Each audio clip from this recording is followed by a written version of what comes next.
dia a todos, Shabbat Shalom.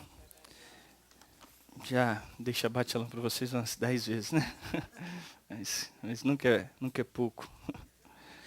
Irmãos, nós, só antes de começar o nosso estudo, nós já estamos fazendo as nossas orações lá na nossa nova congregação, né? Onde nós, Beit Tefilá, Rehovot, né?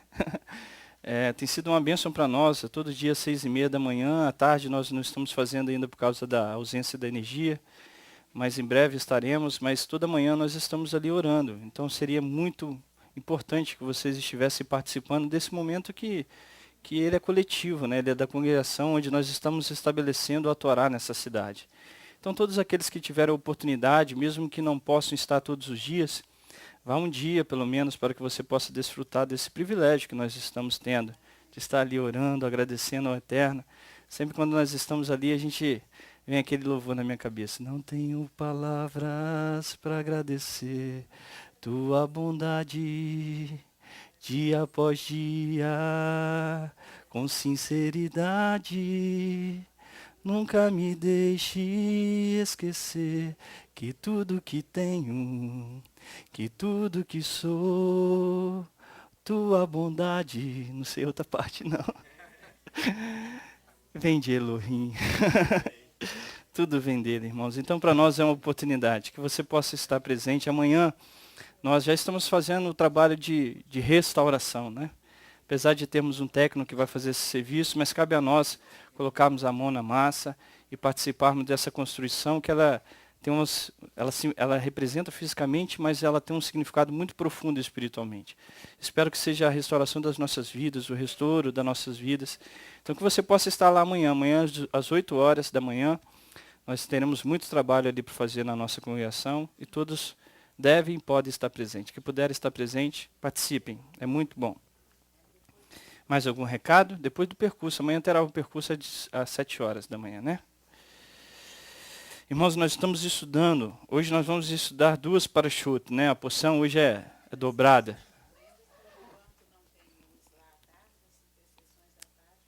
As intercessões estão sendo feitas aqui, da tarde, tá? Às 18h30, não é isso, Rita? E Jorge, não tem... O Convento São Francisco... próxima, na rua entre o Convento São Francisco e o Edifício Dom Fernando, tem uma rua de paralelepípedo, bem apertadinha, você segue reto que você vai ver um casario bem antigo, doente, que precisa de restauração e de uma bela presença do Criador que há de restaurar e santificar aquele local. Amém? É apertada. Eu não sei explicar, tem a Rua da Gama ali, ao final é bem próximo, tá? Na Rua Dom Fernando, você perguntar onde é o Convento São Francisco, você vai encontrar.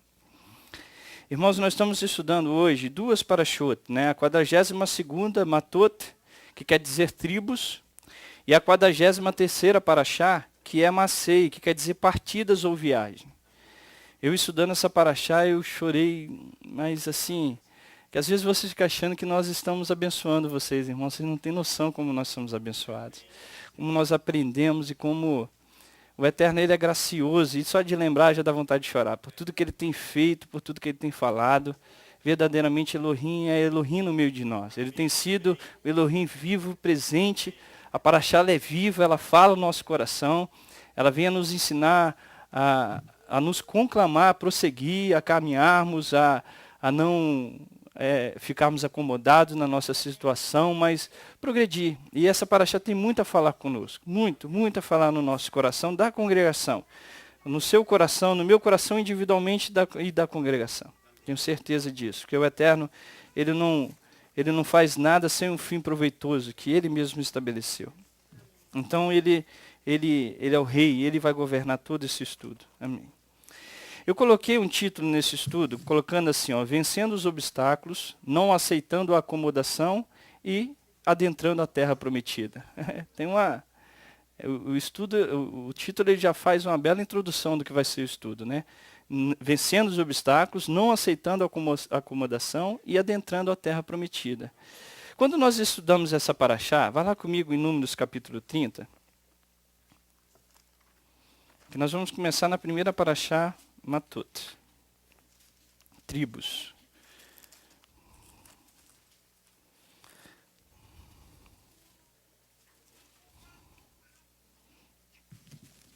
Números 30, que é onde inicia a nossa paraxá. Do verso 1, ele fala assim, ó, só o verso 1 por enquanto. Disse Moisés aos cabeças da tribo dos filhos de Israel: isto é o que o Eterno ordena. Irmão, se nós olharmos essas duas paraxotes, vou falar paraxá que é mais fácil, né? Duas paraxás, você vai ver que tanto o nome da paraxá Matot, quanto o nome da paraxá Massei, ela fala muito, elas estão ligadas. Geralmente essas paraxás, elas estudam juntas. E elas estão ligadas, porque um está complementando a outra. Um está falando de progredir, a outra está falando de não acomodar. É lógico que existem vários outros ensinos, mas elas estão ligadas, elas não estão separadas, elas não estão juntas à toa. E também o período que nós estudamos nessa paraxá é um período muito importante para o judeu, que é um período onde eles celebram ou não celebram, mas estão de forma introspectiva, de uma forma de analisando de luto relacionado à perda do templo, que foi destruído no ano 70, depois dessa era comum, né? Isso, nós vamos iniciar o livro de Devarim, né, de Deuteronômio. Então, essa paraxá, ela tem um significado muito importante para o judeu, porque quando você fala de luto, e o luto ele é permitido pela Torá, a Torá ela permite um período de luto, mas mesmo assim, quando a gente começa a orar o Kadish, que é uma oração que é feita nesse período, você vai ver que essa oração do Kadish, ela proclama aqueles que estão em luto a prosseguir. Porque a morte, ela faz parte da vida. Todos nós passaremos por essa morte física, porque nós estamos trabalhando para viver uma eternidade. A morte, na verdade, ela não é uma morte, mas o início da verdadeira vida que nós estamos trabalhando. Então, quando nós estamos orando o Kadish, quando nós estamos fazendo a oração, e a palavra permite o período de luto, da mesma forma, ela nos chama a progredir. O Kadish é a oração que é feita aos enlutados, pelo período de luto. E essa oração, você vai ver que são textos bíblicos que são usados no sentido de proclamar aquele que está no período de luta a prosseguir, a exaltar o Criador que governa todas as coisas. Ele que dá vida, ele que tira a vida, mas nós estamos aqui para progredir. Ou seja, eu quero enxergar que é um obstáculo que existe na vida, mas ao mesmo tempo o Eterno está nos chamando a progredir. Então, quando a gente vê essa paraxá, Matot, ela tem algo a falar conosco. Por que ela tem algo para falar? Essa palavra Matot, as escrituras, elas utilizam dois termos para se referir à palavra tribo. Ela fala Matot e ela chama Shevatim. Tanto esse termo Matot quanto Shevatim, as escrituras Shevatim se referem a tribos. E esses dois termos, Shevatim e Matot, têm significados diferentes. Existe semelhança entre eles. O significado Matot e Shevatim quer dizer ramos. Mas a sua estrutura, a sua essência é diferente. Por que é diferente? Eu quero que vocês, se vocês não entenderem, parem, fala, Francisco, não entendi, para eu voltar, porque isso aqui é muito importante para que a gente entenda o contexto do nosso estudo. Esses dois termos, Matot e Shevatim, estão escritos nas escrituras que se referem a tribos. Matot, o termo Matot, ele significa ramo. O Shevatim significa também ramo. Qual a diferença entre Matot e Shevatim? Quando nós falamos Shevatim, se referindo a tribos, Shevatim ele tem uma conotação a um ramo que está preso ao tronco e ele não se separa. Ele está totalmente ligado ao ramo, ao tronco. Toda a sua estrutura está envolto do tronco. Ou seja, é algo que está unido ao tronco. Quando nós falamos Matot, nós estamos falando também de um ramo, mas é um ramo que ele cresce de uma estrutura. Ele, apesar de pertencer ao tronco, a sua raiz está ligada ao tronco, ele tem uma estrutura que cresce fora do tronco, dando força a ele e estabilidade para que ele viva. Os judeus, usando e ensinando sobre esses dois termos, trazem um ensino muito profundo para mim e para você que eu queria compartilhar. Qual a diferença, qual o significado que nós podemos ter desse tronco? Shevatim, que quer dizer um ramo que está grudado nesse tronco, e o do Matot, que é um ramo que está com a sua raiz estabelecida no tronco, porém ela consegue desenvolver. Ela consegue criar uma estrutura rígida que faz com que ela seja vista e ligada a esse tronco, mas ela tem uma certa livre-arbítrio, um certo livre-arbítrio, tem autonomia. Porque nem tudo, tudo depende do tronco, porém nem tudo o tronco vai fazer. Mas ela tem uma estrutura. Quando nós olhamos o termo Shevatim, os judeus eles falam e ensinam que esse Shevatim quer dizer da nossa alma. Eles fazem uma conotação com a nossa alma. Que a nossa alma ela é totalmente ligada ao Criador. Ela é totalmente envolto da santidade do Criador. Quando você olha lá, vai lá comigo em Gênesis, e eu gosto muito de falar desse texto. Gênesis no capítulo 1.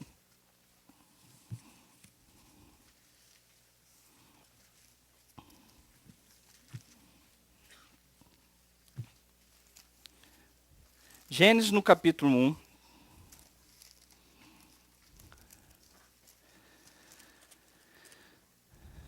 No verso, você vai falar assim, Francisco, mas você fala isso todo o Shabat desse texto. Então, Elohim, capítulo, verso 26. Meus irmãos, nós estamos trabalhando para isso. Nós estamos trabalhando para voltar para essa verdadeira essência, pastora Sandra. Eu não sei se nesse mundo físico, nós conseguiremos alcançar a plenitude disso aqui que Elohim estabeleceu. Mas nós estamos trabalhando para voltar para essa essência. Quando Elohim fala assim, disse Elohim, façamos o homem à nossa imagem, conforme a nossa semelhança, domine ele sobre os peixes do mar, sobre as aves do céu, sobre os animais domésticos, sobre toda a terra, e sobre todos os répteis que se arrastam sobre a terra. Irmãos, a palavra diz que nada se compara a Elohim. E aqui quando ele faz a criação do homem, ele fala assim, façamos o homem, Tissele, a minha imagem. Demute, a minha semelhança. Ou seja, Elohim estabeleceu na essência do homem, Léo. Naquilo que é mais puro do homem, a sua essência. A gente consegue imaginar essa plenitude? É muito tremendo e é muito profundo. E nós estamos estabelecendo para retornar a essa essência que Elohim estabeleceu. Isso representa a nossa alma. Quando você repara que Elohim estabeleceu na alma do homem a sua essência, dá para entender que no momento que há uma concepção, ou no momento que existe uma relação e ali existe a origem do feto, da origem do ser humano, antes dessa origem física, pastora Sandra, que é devido aos nossos corpos físicos e tudo aquilo que envolve a relação sexual do homem e a mulher, que dá origem à vida, existe uma bênção estabelecida na minha essência desse ser que está sendo criado. A imagem e semelhança do Criador. Ou seja, esse ser que foi criado agora por uma condição física, por uma condição que é biológica, ele possui uma bênção já estabelecida por ele que é pura, que é verdadeira, que é existente, que o Criador já estabeleceu. Isso representa a alma, Léo, representa a nossa alma pura. Ela é limpa. Porém, ela não é adaptada, ela está totalmente centrada na santidade. Ela não é acostumada no momento que ela encontra o mundo físico. Sabe o que é o grande problema? Porque o mundo físico representa os obstáculos que nós precisamos enfrentar para trazer de volta essa essência. Irmãos, aí que é a grande questão. Aí eu quero fazer essa analogia. Quando nós falamos aqui, e fazendo uma analogia, que eu estou falando aqui de matot, que é um bastão, que é um ramo que cresce de forma, ele está ligado, mas ele tem a sua autonomia, ele tem a sua estrutura, a sua rigidez, significa que a alma, a analogia que podemos fazer com as nossas vidas, é que o ramo e o bastão se refere ao desenvolvimento da alma. Onde a alma passa a ter um ambiente espiritual dentro de um cenário terreno, tendo que enfrentar a existência do físico. Neste momento onde Elohim estabeleceu a alma pura e a sua essência, a alma vai ter que enfrentar o mundo físico, os seus obstáculos, os seus enfrentamentos. E nós não estamos acostumados a enfrentar com isso. Os nossos pecados, os nossos problemas. Uma vez perguntaram a um rabino, falava assim, por que o Eterno não acaba com a humanidade? Por causa da maldade. Por que o Eterno não acaba com o mal? É muito simples. O rabino respondeu sabiamente. O Eterno criou o bem e o Eterno criou o mal. O mal ele existe não para que condene o mundo, mas para que o homem possa alcançar a plenitude do bem. a existência do bem, para que ele valorize o seu livre-arbítrio, para que ele possa ter a capacidade de si mesmo, de enfrentar os seus obstáculos, dentro da raiz, dentro do tronco, que dá toda a sustentação desse bastão, e enfrentar e se desenvolver espiritualmente. Ou seja, Elohim estabeleceu o mal para que eu e você tenhamos a oportunidade de exercer o livre-arbítrio que ele nos deu. Não para nos condenar pelo mal, mas para nos fazer alcançar a plenitude espiritual que ele estabeleceu para nós. Aqui em Bereshit, façamos o homem à nossa imagem e à nossa semelhança.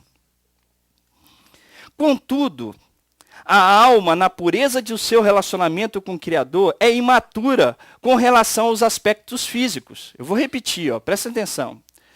Contudo, a alma, na pureza do seu relacionamento com o Criador, é imatura com relação aos aspectos físicos. Ela nunca enfrentou obstáculos em seu relacionamento com Elohim, porque ela está estabelecida lá, a sua imagem e semelhança, na pureza. Quando ela é colocada no mundo físico, se revestindo de um corpo mortal, ela se torna como o ramo matot, que se separa do seu tronco, o Criador, se separa de uma forma que você tem uma autonomia que o Eterno te deu, entretanto, na sua raiz ela está ligada.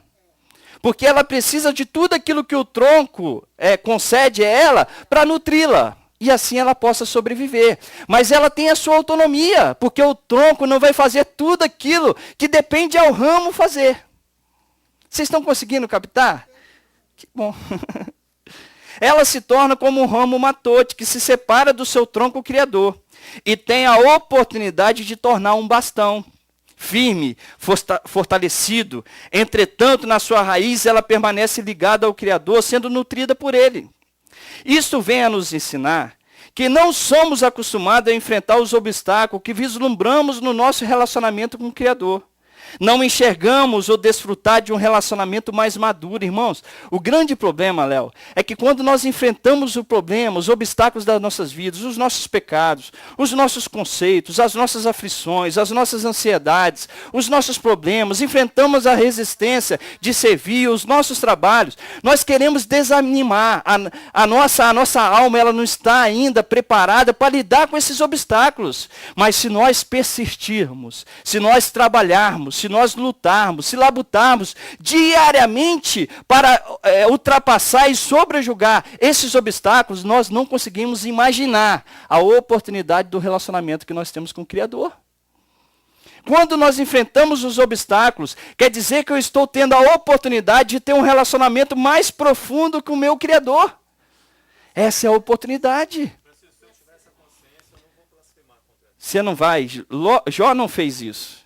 Ele cumpriu a palavra, ele entendeu que os obstáculos da vida, embora, irmãos, muitas vezes nós queremos a morte, muitas vezes nós queremos desistir, mas nós estamos enxergando os obstáculos, não a oportunidade que esse obstáculo está me dando para eu ter um relacionamento mais profundo, mais alicerçado, mais unido, mais permanente, mais perseverante, mais forte, mais amadurecido, para que eu possa viver realmente como o Criador quer para mim e para você.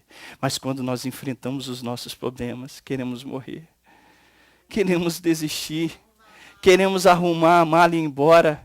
Eu quero deixar de enfrentar e alcançar os obstáculos da minha vida. Eu quero parar e falar, Senhor, desisto de seguir esse caminho. Aqui está muito bom, já está prazeroso esse local. Por que eu vou enfrentar a luta? O salmista 70... a pessoa que escreveu o Salmo 73, ele falava assim, eu vislumbrava a alegria do ímpio, a sua prosperidade, até que eu entrei no santuário de Elohim e consegui entender o fim deles.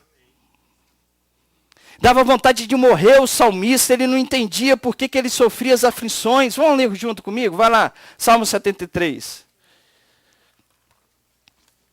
Isso vem a nos ensinar que não somos acostumados a enfrentar os obstáculos que vislumbramos no nosso relacionamento com o Criador. Bem, criança, não enxergamos ou desfrutar de um relacionamento mais maduro e consciente que teremos se superarmos os nossos obstáculos. Irmão, eu vou repetir isso aqui. Pare e faz uma analogia com a sua vida. Eu fiz com a minha, por isso que eu chorava. Falei, Senhor, com a oportunidade que eu tenho diante desse obstáculo que eu mesmo coloco, que eu mesmo crio nas minhas dificuldades pessoais e você cria com as suas, qual oportunidade eu tenho se eu vencer esse obstáculo? Quão maduro eu poderei ser num relacionamento com o Senhor se eu vencê-lo? Entretanto, eu não vislumbro essa oportunidade de crescer, mas eu vislumbro desistir. Só o momento, só a aflição.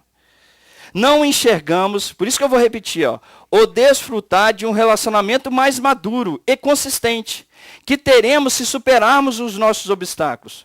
Pois o Criador, na sua infinita misericórdia, nos concedeu reservas ocultas para suplantarmos nossos obstáculos e assim termos um relacionamento profundo com Ele. Se não for humana. Eu lembrei quando eu estava lendo esse texto, se eu não me engano é Efésios capítulo 1, onde Paulo estava dizendo que Yeshua depositou todas as bênçãos aonde? Nas regiões celestiais. O seu olho físico visualiza? Não!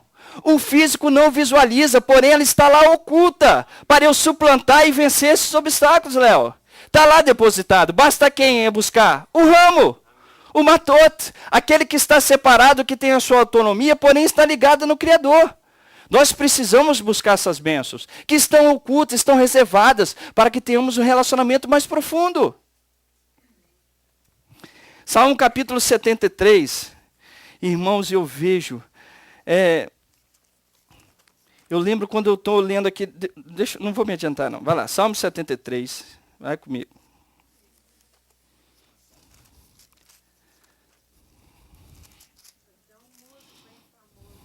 Ok, Asaf, né? Não é esse Asaf daqui não, tá? Era um judeu. Um verdadeiro israelita, como diz o Léo.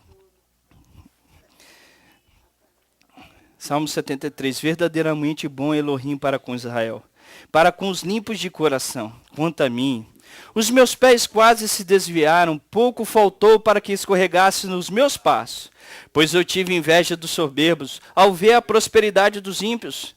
Não há aperto na sua morte, o seu corpo é forte e sadio, são livres das tribulações dos mortais, não são afligidos pelos males humanos. Portanto, a soberba lhe cinge o pescoço como um colar, vestes de violência como de um adorno, os olhos deles são inchados de gordura, não tem limites às imaginações do seu coração, zomba e falam com malícia, e na sua arrogância ameaça com opressão. Ergue a boca contra os céus, e a sua língua percorre a terra, pelo que o seu povo volta a eles e bebe águas em abundância. Parece tudo muito fácil para o ímpio, né? Dizem, como sabe Elohim, ou há conhecimento no Altíssimo? Assim são os ímpios, sempre em segurança, e as suas riquezas aumentam. Na verdade, que em vão purifiquei o meu coração, em vão lavei as minhas mãos na inocência. O dia todo sou afligido, sou castigado cada manhã. Se eu tivesse dito, falarei assim, teria traído a geração dos teus filhos. Quando tentei compreender isto, fiquei sobremodo perturbado. Até que entrei no santuário do Altíssimo, do santuário de Elohim, então entendi o fim deles. Certamente tu os pões em lugares escorregadios, tu os lanças em destruição. Com repentinamente são destruídos, totalmente consumidos de terrores. Como faz com o sono que acorda, assim o Eterno, quando acordares, o desprezarás como fantasias. Quando o meu coração se amargurou e senti picadas nos meus rins, estava embrutecido e nada sabia. Era como um animal perante ti. Todavia, estou de contínuo contigo. Tu me seguras pela minha mão direita, guia-me com o teu conselho, e depois me receberás na glória. A quem tenho eu no céu, senão a ti? E na terra não há quem eu desejo além de ti. A minha carne e o meu coração desfalece, mas Elohim é a fortaleza do meu coração, e a minha porção para sempre. Os que se distanciam de ti perecerão. Tu destróis todos aqueles que te são infiéis. Mas para mim, bom é aproximar-se de Elohim, pois o meu refúgio no eterno Elohim, anunciarei todas as tuas obras. Olha qual oportunidade o salmista teve de ter um relacionamento profundo. Mas ele só viu isso quando ele entrou no santuário. Quando ele entrou no santuário, quando ele enfrentou o obstáculo, Léo. Quando ele enxergou a oportunidade que o problema trouxe a ele, ele não parou e falou, Senhor, eu quero desistir. Senhor, eu quero parar. Mas eu quero prosseguir. O que o Senhor quer me mostrar com essa dificuldade? É porque a minha e a sua alma está acostumada só com a santidade. Nós não estamos acostumados, eu estou falando a alma no interior, não estou falando que nós fisicamente estamos acostumados, mas a nossa alma não está adaptada com esse mundo físico, mas nós precisamos enfrentá-lo. O Eterno nos deu autonomia, Ele não fará por nós. Ele não fará por nós, irmãos. Cabe ao homem dominar o seu pecado. Cabe ao homem dominar aquilo que ele tem que enfrentar. Quando Elohim falou lá que domine o homem sobre a terra, sobre os animais, ele estava falando sobre ele mesmo. Ele estava falando ali um domínio que o Eterno estava concedendo. Você acha que Elohim vai dominar os animais? Por ele mesmo. Cabe ao homem. Cabe ao homem. Lógico que Elohim governa tudo. Mas eu estou falando que aquilo que o Eterno deu a mim e a você, pertence a mim e você. Irmãos, desculpe a minha palavra, mas o mérito nesse caso não está com o Eterno. Não está com o Eterno. E eu falo isso com todo temor. Eu sei que tudo vem dele, tudo depende dele. Se você tem alguma condição para enfrentar o seu obstáculo, sabe que Elohim te concedeu. Porém, cabe a você, ele não fará por você aquilo que cabe a você. Cabe a nós construirmos o altar. Não pense que Elohim vai conquistar a terra por você.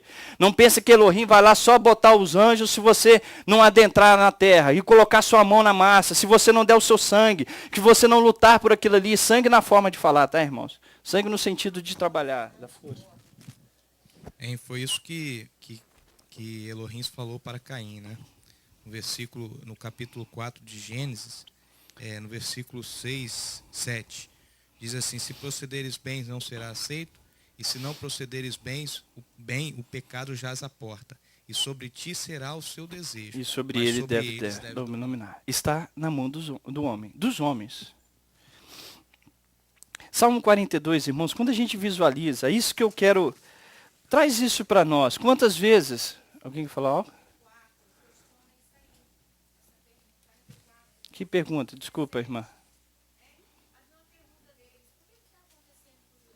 Uhum.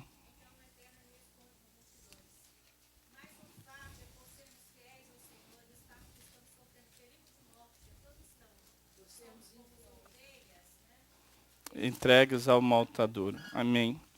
Certinho, minha irmã. Obrigado pela contribuição. Irmãos, quando nós visualizamos a nossa alma na santidade e na pureza dela, Rita, e nós enfrentamos esse obstáculo, nós falamos aqui, eu quero morrer. Quantas vezes o salmista Davi falava isso? Quantas vezes nós falamos isso? Quantas vezes nós colocamos isso diante? Mas é aí que eu quero mostrar, aqui que eu quero parar e refletir juntamente com você, como eu refleti essa madrugada. Fala, Senhor, me mostra o que o Senhor quer com esse relacionamento. Irmãos, a gente tem que enxergar o que o Eterno quer nos mostrar além disso.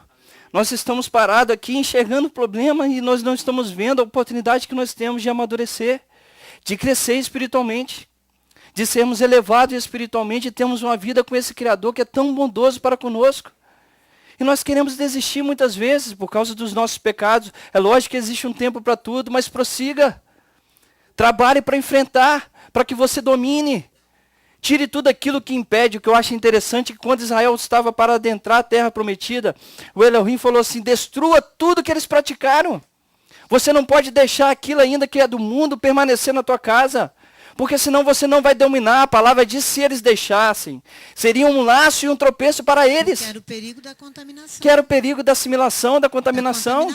Nós precisamos entender isso, precisamos tirar aquilo que impede do nosso relacionamento, para que venhamos progredir. Ô Chiquinho, mas eu creio que o maior empecilho é aquilo que nós achamos e pensamos e julgamos com a nossa própria cabeça. Com certeza. Nós olhamos o mandamento, mas nós não queremos obedecê-lo. Nós estamos esperando Elohim falar conosco. Olha o confronto com Elohim. O mandamento já está estabelecido, o que eu preciso é obedecer. Aí eu fico dizendo, não, eu estou orando, esperando Elohim falar. Por exemplo, quando você olha a casa ali que nós vamos, você olha um doente, muito doente em último grau. Nós estamos ali olhando. É no CTI, onde precisa de ajudadores e de oração e de clamor para levantarmos aquilo ali. Amém. Nós precisamos de tudo e de todos. Olha para o futuro, a oportunidade que nós teremos com o nosso Criador ali. Restaurada. Amém. Vê, mas vá dar a sua contribuição de ajuda e não de complicação. Aí não, a pessoa se opõe, ela se aquieta, ela não quer nem tocar no assunto, porque ela não concorda. Quem sou eu? Exatamente. O que eu falo, Ritone, existe 2 tipos. Esses dias eu até compartilhei com... Aí que está o problema da alma. Falei com o meu chefe, ele veio questionar. Alguém que estava alcançando os objetivos, né? E ele tentou botar o defeito. Mas ele alcançou porque ele fez dessa forma. Aí, com todo respeito, cheguei para ele e falei assim, existe 2 tipos de pessoas. Existe a pessoa que não está conseguindo, mas olha os obstáculos e busca enfrentá-los e ultrapassá-los. E existe a pessoa que nunca consegue, mas critica aquele que consegue. Aquele que quer estar lá, aquele que quer trabalhar, aquele que quer exercer sua força. E tanto ele não consegue, como ele quer prejudicar outros para que não consiga, da mesma forma como ele. E nós precisamos trabalhar e prosseguir, irmãos. Essa paraxá nos chama para isso, para prosseguir. Por isso que eu mostrei lá quando o Eterno falou assim, destrua tudo que aquelas nações fizeram. Destrua, não permaneça com nada, porque senão será um laço para vossas vidas. Ou seja, inibirão o crescimento. Vai inibir o teu e o meu crescimento. Nós não conseguiremos caminhar. Lá no Salmos 42, eu sempre leio o Salmo 38, irmãos. Quando você olha, vá no Salmo 42 primeiro. Olha que lindo esse Salmo. A nossa alma ela é pura e ela não está acostumada com esse obstáculo. Porém, se nós entendermos que se nós suplantarmos ele, nós teremos um relacionamento muito profundo com o Criador, nós teremos um ânimo a mais, um motivo, uma motivação para caminhar. Entre outras tantas que o Eterno nos dá diariamente. Às vezes nós não conseguimos perceber a sua presença, mas a sua presença está no teu relacionamento com o teu irmão. A presença do Criador está na tua família. A presença do Criador está na natureza estabelecida por ele. Os céus declaram a glória do Elohim e os firmamentos a obra das tuas mãos. Um dia fala a sua sabedoria. Irmãos, nós precisamos enxergar as coisas de Elohim de maneira simples. Nós estamos acostumados, como fez Naamã, né? Eu imaginava que o profeta ia balançar a perna, ia pular aqui 5 degraus, e havia um milagre miraculoso, e o Eterno está querendo falar de uma maneira tão simples, e nós não queremos enxergar. Porque nós temos tantos desejos, tantos obstáculos que nos faz vê-lo, que nos impede de ver. Às vezes nem é soberba, pastora, mas às vezes é não enxergar aquilo que o Eterno quer falar. Porque a soberba Sim. porque a sua decisão é melhor. É melhor. Salmo 42 diz assim, ó. Como servo, irmãos, por isso, não me acha que eu estou falando para vocês, não. Por isso que eu falei assim, a gente aprende tanto. A gente chora tanto na presença do Eterno. Quando a gente para e fala assim, Senhor, não existe para nós. Qual que é a solução? A solução é Ele. A solução é o Criador. A solução é nós encontrarmos forças e trabalharmos diariamente. A cada Shabat, a cada dia, a cada intercessão. Como o servo anseia pelas correntes da água, assim suspira a minha alma por ti, ó Elohim. A minha alma tem sede do Elohim vivo. Quando entrarei e me apresentarei ante a face de Elohim. As minhas lágrimas servem de alimento de dia e de noite, enquanto me dizes constantemente, onde está o teu Elohim? Lembro dessas coisas, enquanto dentro em mim derrama minha alma. De como eu ia com a multidão, guiando a procissão à casa de Elohim, com gritos de alegria e louvor entre a multidão festiva, porque está abatido a minha alma, porque te perturbas em mim. Espere em Elohim, pois ainda o louvarei, meu Salvador e meu Elohim. Ó meu Elohim, dentro em mim a minha alma está abatida, portanto lembrar-me-ei de ti desde a terra do Jordão, e desde as alturas de Hermon, desde o monte de Mizar. Um abismo chama o outro abismo, ao ruíno das tuas cataratas. Todas as tuas ondas e vagas têm passado sobre mim. De dia o Eterno dirige o seu amor, e de noite a sua canção está comigo. Uma oração é o Elohim da minha vida. Digo a Elohim, a minha rocha, por que te esqueceste de mim? Porque ando em pranto por causa da opressão do inimigo. Os meus ossos sofrem agonia mortal, quando os meus adversários me afrontam, dizendo-me o dia todo, onde está o teu Elohim? Porque está abatido a minha alma, porque te perturbas dentro de mim. Esperem Elohim, pois ainda o louvarei, meu Salvador e Elohim meus. Esperem Elohim, e Elohim falará conosco. O Salmista 48, o Salmo de Davi também, ele ora e fala, Senhor, meus pecados ultrapassam a minha cabeça, como cargas pesadas demais estão sobre as minhas costas. Mas lá no verso 9 ele fala assim, mas diante de ti está todo o meu desejo. O meu gemido não te é oculto. Ele estava falando da alma que desejava servir ao Elohim com toda a sinceridade, com toda a pureza, com toda a santidade que é possível. Assim tem que ser o nosso desejo. Francisco, Jó ali, quando passou por toda aquela situação que todos nós já conhecemos, em nenhum momento ele desistiu, né? Em nenhum momento ele negou a Elohim. Vieram pessoas que tentaram fazê-lo. Isso. Sua própria mulher disse, nega esse Elohim, nega.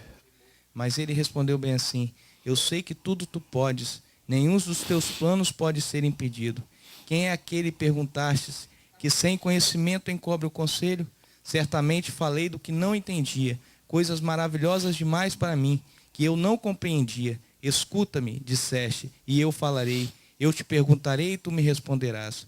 Com os ouvidos eu ouvira falar de ti, mas agora os meus olhos te veem. Amém. Ele evoluiu espiritualmente. Irmãos, a Paraxá Matot, no seu nome, nos ensina a romper os obstáculos físicos, pois Elohim nos concedeu a habilidade de vivermos de acordo com as leis da Torá.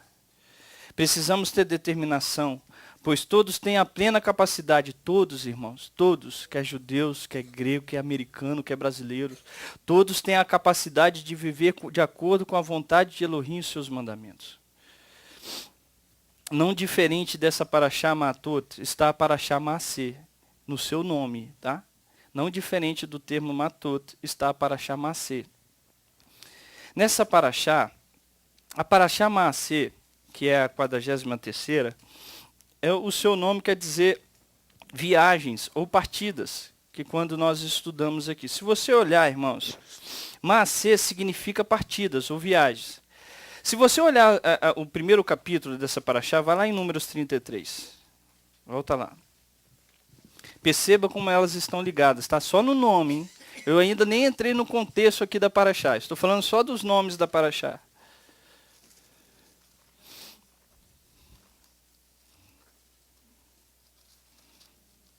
Números 33, no verso 1, se você for olhar todo o capítulo 33, você vai ver, não em todo, tem uma parte que o Eterno já entra em outro assunto, mas quase o capítulo todo, ele fala sobre as partidas dos filhos de Israel.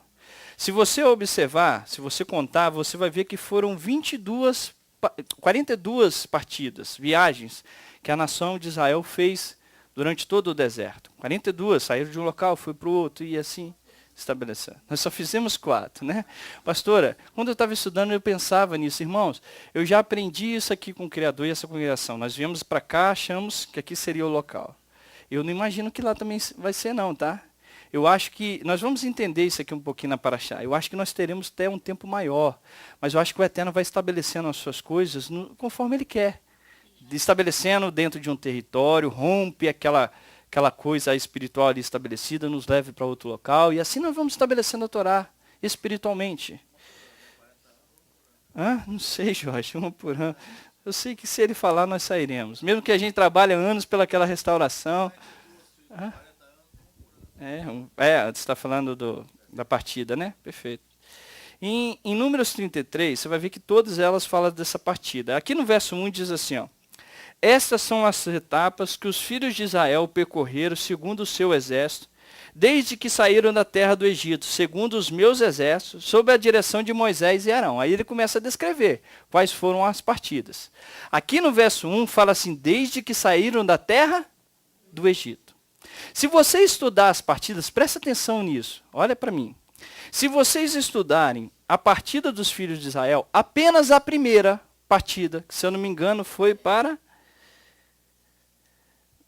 partiram de Ramsés, que era a cidade egípcia, e foram para Sucote. Apenas essa cidade estava fora do território do Egito. Todas as outras 41 cidades estavam dentro do território do Egito. Mas o Eterno não falou que nós saímos? Olha o verso 1. Essas são as etapas que os filhos de Israel percorreram, segundo os seus exércitos, desde que saíram da terra do Egito. Segundo os seus exércitos. Saíram da terra do Egito. Apenas uma cidade das 42 era fora do território. Todas as outras eram dentro do território do Egito, no deserto, que era um território estabelecido por egípcios naquele período. Como que o Eterno fala que nós saímos e agora nós estamos dentro desse território? Aí está um grande ensino para nós. No contexto hebraico, grave isso aqui comigo, a palavra Mitzraim, que quer dizer Egito, ela significa limitação. Eu vou repetir. No contexto hebraico, a conotação da palavra hebraica Mitzraim, que quer dizer Egito, significa limitação. O que o Eterno está nos falando? Que quando nós saímos do Egito pessoal que nós temos, nós nos deparamos com um Egito espiritual e físico estabelecido que nós temos que enfrentar. Saímos do Egito fisicamente e estamos enfrentando um Egito espiritualmente. Não falando no sentido que o Eterno nos dá esse Egito. Não. O mundo, a consequência desse mundo nos leva a enfrentar a esse outro Egito estabelecido, esse outro Mitzraim. O que quer dizer essa limitação? Quando o Egito estabelece os seus termos, ele nos limita. Limita em quê, Léo? Espiritualmente. Isso quer dizer que se eu vivo na prática do Egito e se eu busco assimilar as coisas do Egito, eu sou inibido espiritualmente. Eu sou limitado. O mundo. Quem ama o mundo, o amor do Pai não está nele. Ele é limitado. Ele é limitado pelo desejo do Egito. Fala, minha irmã. Com os guardes do mal. O que a irmã falou muito bem? A oração de Yeshua, não peço que os tire do mundo, mas que o livre do mal. O que ele está falando? Não tire ele desse Egito. Porque esse obstáculo que nós estudamos na Parashá Matot, os fará ter um relacionamento mais profundo contigo, Eterno. Mas os livre do mal, os livre do pecado, os livre das suas concepções, os livre da sua filosofia. Ou seja, para que ele possa alcançar um relacionamento profundo contigo. Saímos do Egito e enfrentamos um outro, que talvez não está pessoal, mas muitas vezes está. Mas nós precisamos enfrentá-lo.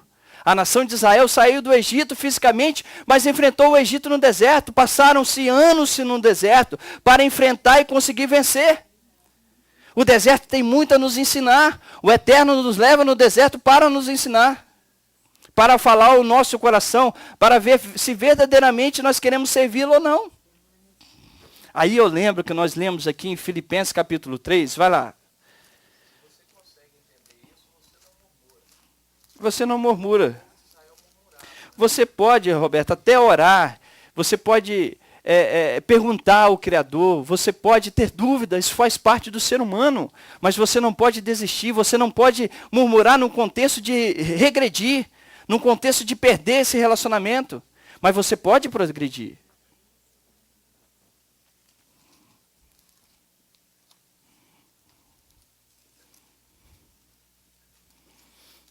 Em Filipenses, no capítulo 3, no verso 12, engraçado, irmãos, por isso que eu estou falando, nós estamos falando aqui da nossa alma que é pura.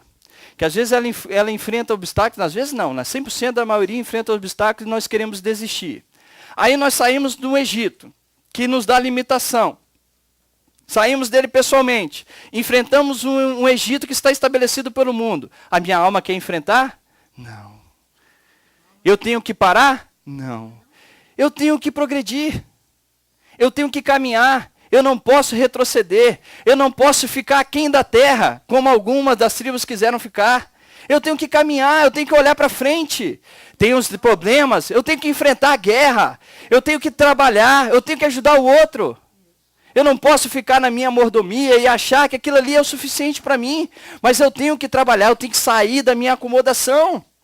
O Eterno nos chama a não estar na acomodação. Porque nós podemos falar assim, eu saí do Egito e vou me acomodar. Eu não preciso trabalhar, irmãos. Parar espiritualmente significa morte. O reino dos céus, ele é progressivo. Ele não para. Significa morte. Aqui fala em Filipenses, no capítulo 3, Paulo fala isso de uma maneira muito clara a partir do verso 12. Não que já tenha alcançado, ou que seja perfeito, mas prossigo para alcançar aquilo para que fui alcançado pelo Mashiach e Yeshua. Irmãos, não julgo que haja alcançado, mas uma coisa faço, e é que, esquecendo-me das coisas que para trás ficam, e avançando para as que estão diante de mim, prossigo para o alvo, pelo prêmio da soberana vocação de Elohim no Mashiach. Todos quantos somos perfeitos, tenhamos esse sentimento. E se pensais de outra maneira, também Elohim vô-la revelará. Mas andemos segundo o que já alcançamos. Irmãos, sede meus imitadores, e observai os que andam segundo o exemplo que tendes em nós. Pois muitos há, dos quais muitas vezes vos disse, e agora novamente vos digo chorando, que são inimigos da cruz do Mashiach. O seu fim é a perdição, o seu Elohim é o ventre, o seu Deus é o ventre, e a sua glória é a vergonha. Só pensa nas coisas terrenas, mas a nossa pátria está nos céus, de onde esperamos o Salvador e o Senhor Yeshua HaMashiach, que transformará o nosso corpo de humilhação, para ser conforme o seu corpo glorioso, segundo o seu eficaz poder de sujeitar também a si a todas as coisas. Lindo esse texto. Vamos prosseguir. Irmão, se eu não me engano, em Hebreus, no capítulo 5, fala que Yeshua aprendeu a obediência pelaquilo que sofreu. Se o nosso Mashiach precisou aprender, aperfeiçoar, assim diz na Bíblia de David Stein, é mais correto, aperfeiçoar a sua obediência pelaquilo que ele sofreu. Quanto mais nós precisaremos sofrer, irmãos. Mas não sofrer esse sofrimento que o Eterno não estará conosco, sofrimento de alma, mas um sofrimento que o Eterno nos dá condição para suplantarmos, para vencermos. De autocomiseração, Amém. de pena de você Amém. mesmo. Não é isso aí. A congregação precisa se levantar e ir. Nós estamos aqui por causa dos nossos idosos e crianças. Senão estaríamos lá reunidos embaixo da mangueira. Estudando lá, né? Estudando lá. Mas nós temos que aguardar. E Até respeitamos fevereiro. eles. E respeitamos isso. Amém. Mas a congregação está prostrada. Ela ainda não acordou. Ela ainda não quer Desperta ir. tu que dormes. É por ir desperta tu Tu que dormes. dentre os mortos. Exatamente, é isso Amém. que você está falando, meu filho. Amém. Puxando o carro atolado na lama com o pneu furado. Amém, pastor. Eu também estou ali, mas eu quero encher esse pneu com o sopro do Rua Hakodesh e vamos caminhar. E vamos, e outros vamos juntos. Amém. O outro empurra, o outro puxa. Mas nós queremos colocar pedras sobre ele para que ele fique mais afundado. Mas eu estou falando de nós, irmãos. Eu estou falando, pare para nós. Olhe para ti. Às vezes nós queremos colocar, Senhor, não, isso não. Eu vou colocar outra coisa. Não, pede outra. Senhor, isso aí é demais. Não, largar isso, Pai. Senhor, fazer isso, por quê? Mas vamos prosseguir. Está viva e tem a oportunidade de morrer para que ela possa ser viva espiritualmente. Ele não reclama. Você vai ver nessa paraxá, Ritona, que a tribo de Gad e a tribo de Rubo quiseram permanecer. Eu vou me acomodar aqui. Mas você vai ver qual que eram as escolhas deles. O que pesava nas suas escolhas. Se era o espiritual ou se era o físico. Não é isso? Vai lá em Números 32, capítulo 32. Números 32.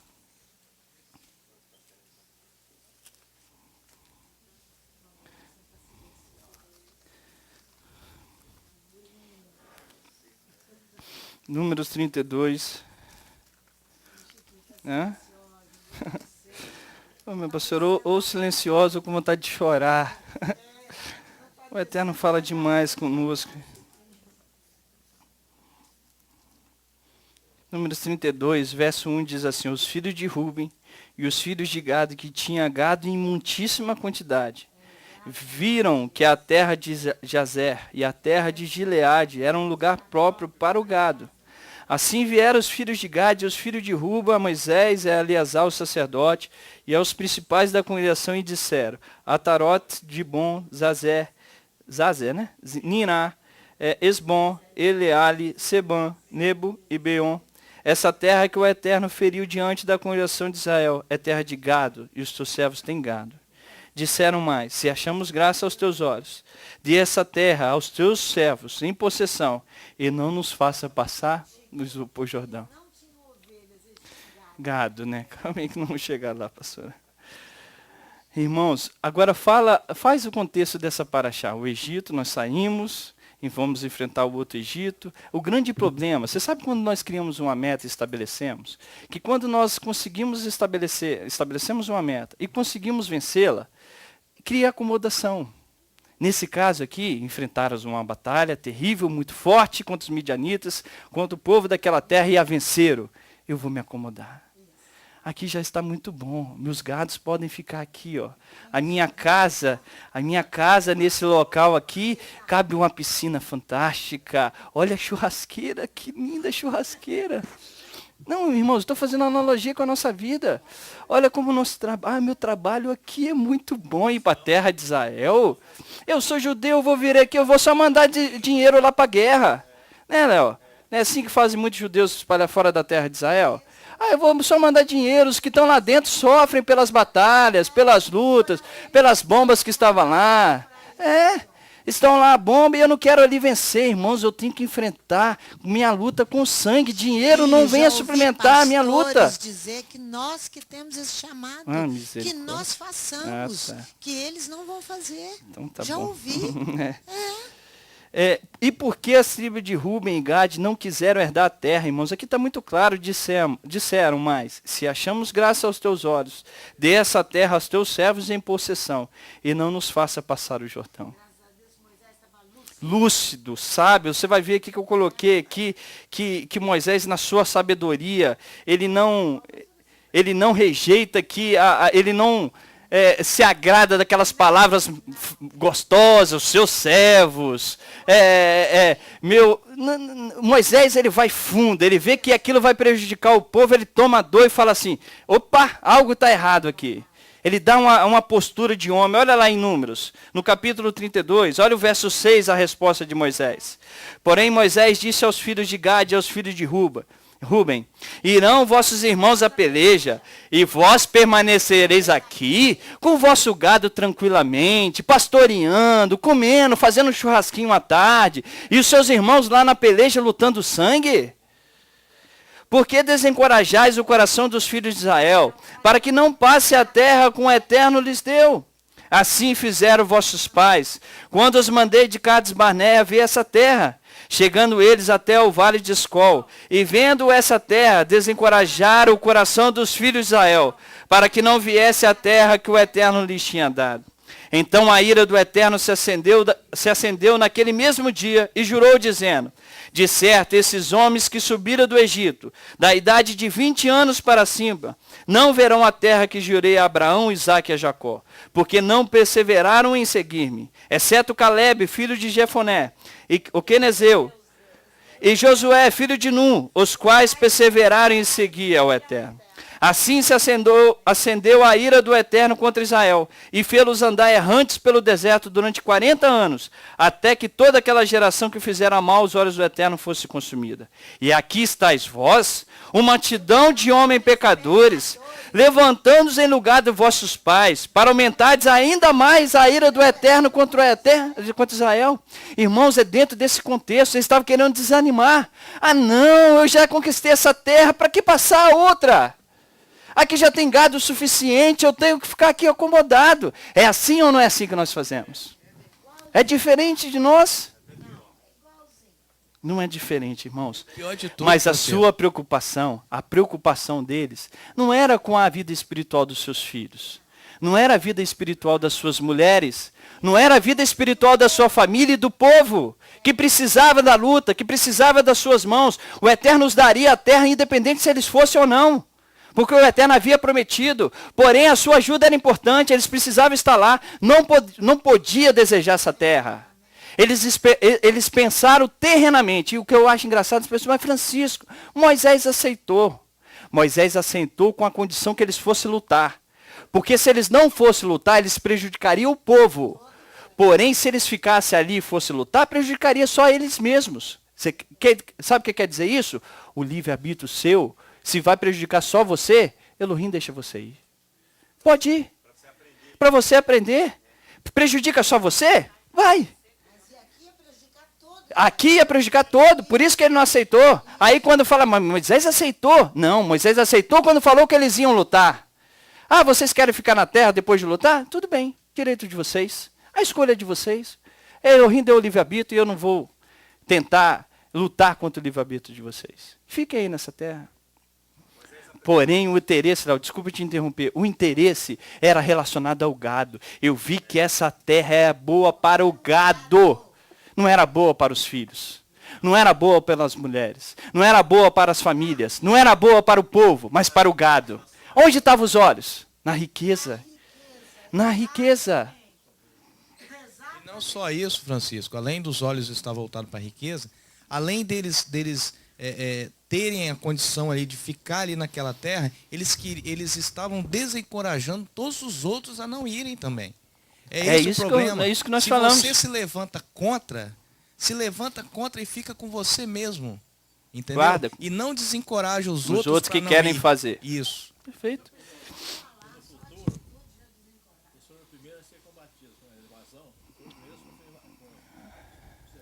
Sim.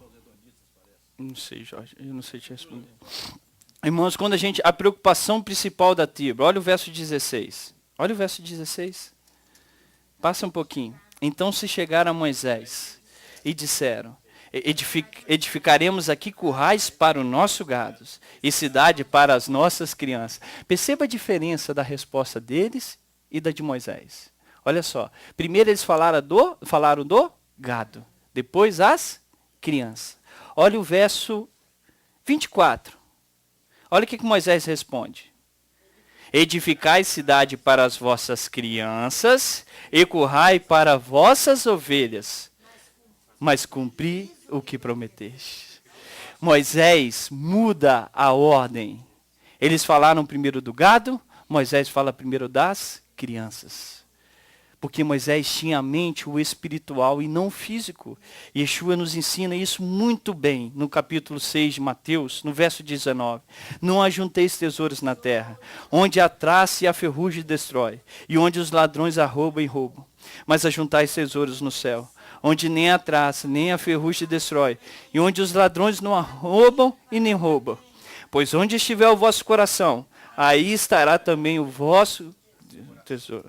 Eu troquei aqui. Onde tiver o vosso tesouro, ali também estará o vosso coração. Irmãos, quando nós olhamos, eu quero falar aqui da congregação eterna, me deu uma bênção que é muito grande, que é o meu apartamento, a minha casa. Mas se for da vontade dele tirar, para que a obra dele permaneça, ele faça assim, que assim seja comigo e com você, que nós não venhamos nos prender a nada fisicamente, mas venhamos caminhar. Se nós formos para esse local e lá estabelecermos e restaurarmos, se um dia o eterno nos mandar sair dali, sairemos. Para não cairmos na acomodação. Não, Senhor, aqui é muito legal. Olha que restauração linda. Olha que lugar prazeroso. Eu não sei, irmãos, talvez a gente fique ali anos, 40, 50 anos. Mas se um dia o Eterno falou, saia, sairemos. Que o Eterno nos conceda essa graça. De entender isso. Se nós olharmos os exemplos dos nossos patriarcas, lá em Gênesis no capítulo 12, irmãos, você vai ver quão mesquinho foi esse pedido aqui das tribos de Ruben e de Gade, que pensaram simplesmente nas coisas terrenas. E quando ocorreu o primeiro exílio, eles foram primeiro a ser exilados, por causa das suas escolhas. Ah, isso você falou? Desculpa, Jorge. Eu não vi. Lá em Gênesis no capítulo 12, quando Elohim promete a terra a Abraão. Irmãos, eu acho isso tão lindo esse texto. Eu não precisava nem ir lá, mas vamos lá rapidinho, que a gente já está encerrando, tá? Ora, a Paraxá Leleha, eu estou falando. Ora, o Eterno disse a Abrão, verso 1. Saia da tua terra, da tua parentela e da casa de teu pai, para a terra que eu te mostrarei. Farei de ti uma grande nação e te abençoarei e te engrandecerei o nome. E tu serás uma bênção. Abençoarei os que te abençoarem. E amaldiçoarei os que te amaldiçoarem. Em ti serão benditas todas as famílias da terra. Saia dessa terra, para a terra que eu vou te mostrar. Se você for em Hebreus capítulo 11, vai lá. Léo, o que eu acho interessante, que o patriarca andou lá estrangeiro naquela terra. E o autor de Hebreus fala assim, eles viram de longe, a saudaram, glorificaram, agradeceram a Elohim só por ter visto. E a tribo de Gad e Rúben, olhando terrenamente, não queria herdar essa promessa tão profunda, pastora Sandra. Eles queriam parar, desistir. E Abraão, só vendo, se alegrando, falava, Senhor, obrigada. Obrigada por essa terra. Obrigado por ter esses obstáculos que nos fazem crescer espiritualmente. Mas nós queremos ver a dificuldade de herdar a terra e queremos parar. Que terra que eu estou falando, irmão? A espiritual, a celestial que todos nós aguardamos. Nós estamos aqui para a esperança da salvação, senão por que estamos aqui a cada Shabat? Nós vamos parar e falar, Senhor, esses obstáculos aí, esse Egito que tenta me limitar, será que eu vou progredir? Ou será que eu vou morrer aqui? Morrer para sempre. É não ter vida e não ter vida em abundância, como Yeshua falou. Mas se progredimos, olhamos, saudamos, Senhor, mesmo que eu não veja a tua promessa, eu vou continuar lutando. Porque mesmo eles não estando na terra, ou estando na terra, eles lutaram por ela até o fim. Mesmo não vendo, mesmo não estando, eles lutaram, trabalharam e incentivaram. Amém, Chiquinho, eu estava ali com o Leandro, o arquiteto, e eu falei, meu filho, segurei no braço dele, disse assim, meu filho, deixa eu te mostrar uma coisa, você está vendo o estado dessa casa? Esse é o estado da igreja de Yeshua. Se eu nego a fazer, eu estou negando ajuda aos meus irmãos. E na qual nós estamos Eu mostrei a ele, né? ele entendeu. Ele é um ímpio e me entendeu. Quando ele me entrega o desenho daquele portão lá da frente, a restauração do portão, ele faz um pedaço ali com a linda estrela de Davi. Eu quando peguei, sem pedir, sem falar nada com ele, ele enxergou. Né? O ímpio enxergando, mas o outro não. Eu falei, meu filho, esse aí, ó. Aí, ó, local que os traficantes vieram, venderam suas drogas, se prostituíram. É isso aí o que aconteceu com a igreja de Yeshua. Agora, quando você fica na sua acomodação e não quer, e se nega a ajudar financeiramente, fisicamente, de qualquer jeito, você é a pior das criaturas. Amém. Porque você vai ajudar a igreja ali, anunciando a Torá, amém. Pregando a Torá. Amém, não é não? Pastor, amém. É, uá. Verdade. Cremos nisso. Não estamos ali à toa, irmãos. Algo espiritual está sendo estabelecido. Lá no verso 8 do capítulo 11 diz assim, ó, pela fé Abraão, sendo chamado para um lugar que havia de receber por herança, obedeceu e saiu sem saber para onde ia.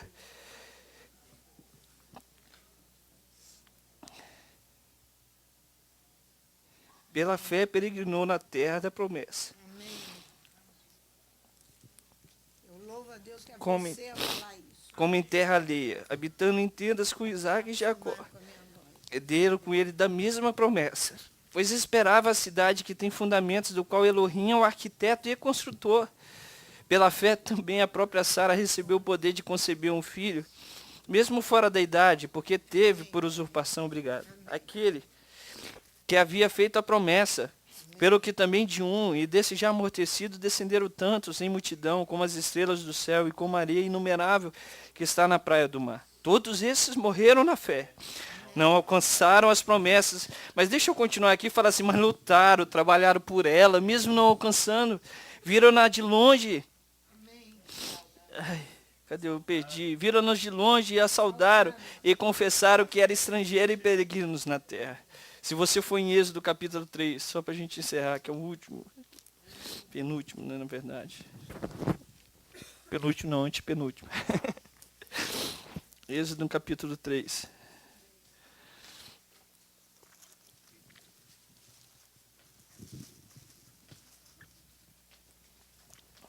Que Elohim não nos deixa de desistir, irmãos, por causa das lutas, das loucuras, isso. Êxodo 3, verso 1, apacentava Moisés o rebanho. Deixa eu só para adiantar, diga assim, ó. Verso 4, vendo o Eterno que se virava para ver, bradou o Elohim a ele do meio da sarça, Moisés, Moisés. Respondeu ele, eis-me aqui. Continuou Elohim, não te chegues para cá. Tira as sandálias dos pés, pois o lugar que estás é terra santa. Disse mais, eu sou o teu Elohim, o Elohim de teu pai, o Elohim de Abraão, de Isaac e de Jacó. Moisés escondeu o rosto porque temeu olhar para Elohim. Então disse o Eterno, de fato, tenho visto a aflição do meu povo, que está no Egito, e tenho ouvido o seu clamor por causa dos seus opressores, e conheço os seus sofrimentos. Por isso desci para livrá-lo das mãos dos egípcios, e para subir daquela terra para uma terra boa e espaçosa, para uma terra que emana leite e mel, o lugar do cananeu, do eteu, do amorreu, do ferezeu, do eveu, do zebuseu. Aqui Elohim faz a promessa a Moisés que os filhos de Israel entrariam, e ele também. Só que ele foi proibido lá em Deuteronômio no capítulo 3. Se você olhar, irmãos, que aqui Moisés ele fala que ele ora para entrar nessa terra. E o Eterno o impede por causa do povo e por causa do erro dele também. E aqui ele fala que ele sobe ao monte e ele só vê aquela terra. E ele trabalha para que todos entrem. Você sabe o que nós faríamos? Eu vou subir nesse monte que nada, já que eu não vou entrar. Para que eu vou ver essa terra? Para que eu vou ver? Mas ele sobe lá com toda alegria. Você sabe o que quer dizer? Esse monte quer dizer os obstáculos, porque lá em cima, irmãos, existe uma promessa. E o Eterno há de nos abençoar. O Eterno está em cima do monte, nos esperando subir esse monte para ver essa terra. E assim trazer salvação para nós e para outros. Ele está lá nos aguardando. Queremos ver a terra ou queremos ficar aqui no plano? Aqui embaixo, sem a presença dele. Subiremos ou não?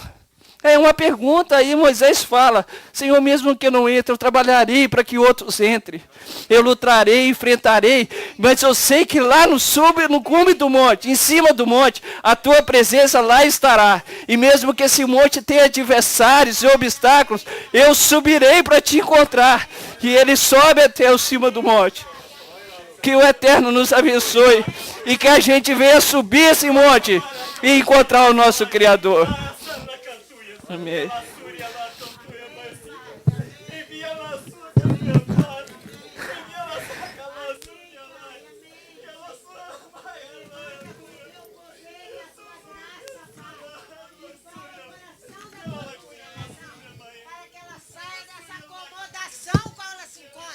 Em nome de Yeshua.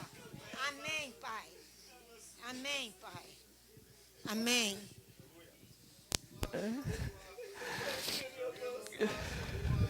Amém. Amém. Amém. Amém. Amém. Ele está falando que é louvar a Elohim e tocar o shofar. Tocar o shofar para chamar o povo. Amém, Pai. Amém. Amém, Pai. Amém, Pai. Amém. Porque o Eterno nos desafia. Venha a mim que eu falarei ao coração de vocês. Amém, Pai. Todo aquele que está caído, desanimado, eu dispensarei atenção a vocês. Mas não há motivo de estar parado. Amém, Pai. Amém, Pai. Para quem vocês trabalham? É para um feitor? O qual oprime vocês? Ou para um Deus cheio de misericórdia, de bondade, de benignidade? Pensa nisso. É para um feitor?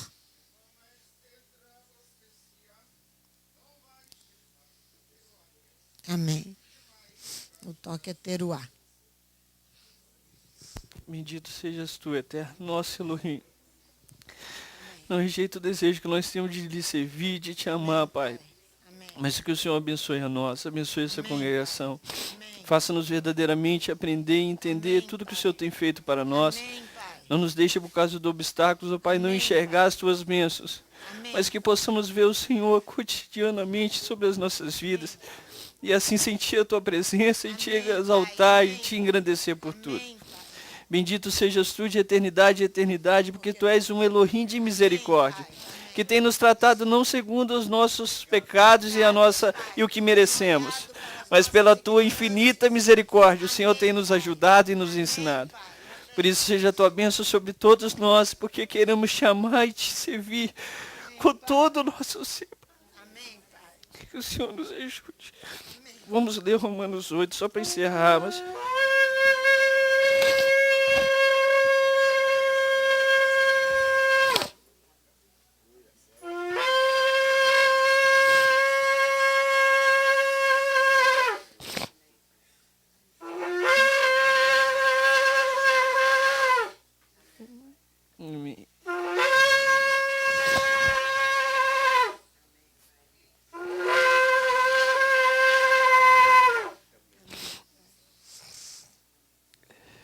Bendito seja o teu nome. Muito propício, Rogério. Romanos 8, verso 18. Até o verso 39. Rapidinho, irmãos. Vamos ler junto? Para mim, em tempo certo, que as aflições desse tempo presente não são para comparar com a glória que em nós há de ser revelada. A ardente expectativa da criação aguarda a revelação dos filhos de Elohim, pois a criação ficou sujeita à vaidade, não por sua vontade, mas por causa daquele que a sujeitou, na esperança de que também a própria criação será libertada do cativeiro da corrupção. Sabemos que toda a criação geme como se estivesse com dores de parto até agora. Não só ela, mas nós mesmos, que temos as primícias do Espírito, também gememos em nós mesmos, aguardando a adoção, a saber, a redenção do nosso corpo. Pois nessa esperança somos salvos. Mas a esperança que se vê não é esperança. Quem espera por algo que já tem? Mas se esperamos o que não vemos, com perseverança o aguardamos. Da mesma maneira também o Espírito ajuda as nossas fraquezas. Não sabemos o que havemos de pedir como convém. Intercede por nós com gemidos inexprimíveis. Porque segundo a vontade de Elohim é que intercede pelos santos. Sabemos que todas as coisas concorrem para o bem daqueles que amam a Elohim, daqueles que são